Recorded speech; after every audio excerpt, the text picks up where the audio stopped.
नमस्कार मित्रांनो, स्वागत आहे तुमचं पुन्हा एका नवीन व्हिडिओमध्ये. मित्रांनो, भारतीय तेल कंपन्या म्हणजेच इंडियन ऑइल कॉर्पोरेशन आणि भारत पेट्रोलियम कॉर्पोरेशन लिमिटेड यांना अबुधाबीमध्ये एका भूभागातील तेल उत्खनन ब्लॉकमध्ये नवीन तेलाचे साठे सापडलेत. या शोधामुळे भारताची ऊर्जा सुरक्षा मजबूत होण्यास मदत मिळणार आहे. ऊर्जा भारत PTE लिमिटेड या IOC आणि BPCL यांच्या संयुक्त उपक्रमानं हा शोध लावला आहे. UBPL मध्ये IOC आणि BPCLची प्रत्येकी 50-50% भागीदारी आहे. 2024च्या सुरुवातीला UPBLनं XN76 या शोधामध्ये विहिरीमध्ये पहिले तेलाचे साठे शोधले होते. या XN7902S या दुसऱ्या शोध विहिरीमध्ये तेलाचा शोध लागलाय. तर मार्च 2019मध्ये UBPLला अबुधाबीमध्ये ऑनशोर ब्लॉकचे एक उत्खननाचे हक्क मिळाले होते. या ब्लॉकचं क्षेत्रफळ 6162 चौरस किलोमीटर आहे. उत्खनन टप्प्यामध्ये या संयुक्त उपक्रमाने सुमारे $166 दशलक्ष गुंतवणूक केलेली आहे. हा उत्खनन टप्पा आता पूर्ण झालेला आहे. IOCच्या माहितीनुसार XN76 या विहिरीमध्ये अपारंपरिक क्षेत्रामध्ये पहिलाच शोध लागला आहे.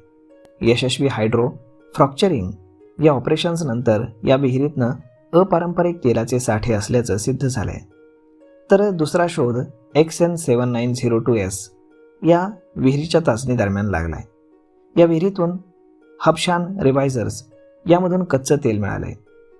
हा या ब्लॉकमधील हबशान रिवायझर्स मधला पहिलाच तेलाचा साठा आहे. आम्ही या परवानग्यांमध्ये पुढचे हायड्रोकार्बन क्षमता विकसित करण्यास आणि उघड करण्यास उत्सुक आहोत असं यावेळी पुरी यांनी सांगितलं. त्यांनी अंदाजित साठे किंवा उत्पादन वेळापत्रकाविषयी कुठलीही माहिती तरी सध्या दिलेली नाही. आता या दोन्ही शोधांचं मूल्यांकन हे केलं जाईल. यातून त्यांची आर्थिक व्यवहार्यता आणि व्यावसायिक विकासाची क्षमता तपासली जाईल. या दुहेरी शोधांमुळे IOC आणि BPCL साठी आंतरराष्ट्रीय स्तरांवरती उत्खनन कंपन्या म्हणून एक महत्त्वाचा टप्पा गाठला गेलाय. यामुळे भारताची दीर्घकालीन ऊर्जा सुरक्षा अधिक मजबूत होण्यास मदत होणार आहे. तर मग मित्रांनो, अशा पद्धतीनं भारताला तेलाचे साठे सापडलेत, परंतु ते परदेशामध्ये. तर मग मित्रांनो, यामुळे आता IOC आणि BPCL या कंपन्यांचे स्टॉक्स मात्र थोडे चर्चेमध्ये राहतील, हे मात्र नक्की. तर मग मित्रांनो, हा व्हिडिओ तुम्हाला कसा वाटला हे तुम्ही आम्हाला कमेंट करून नक्कीच सांगा. आणि जर आवडला असेल तर आपल्या जवळच्या मित्रमंडळींसोबत देखील हा व्हिडिओ तुम्ही शेअर करायला विसरू नका. धन्यवाद.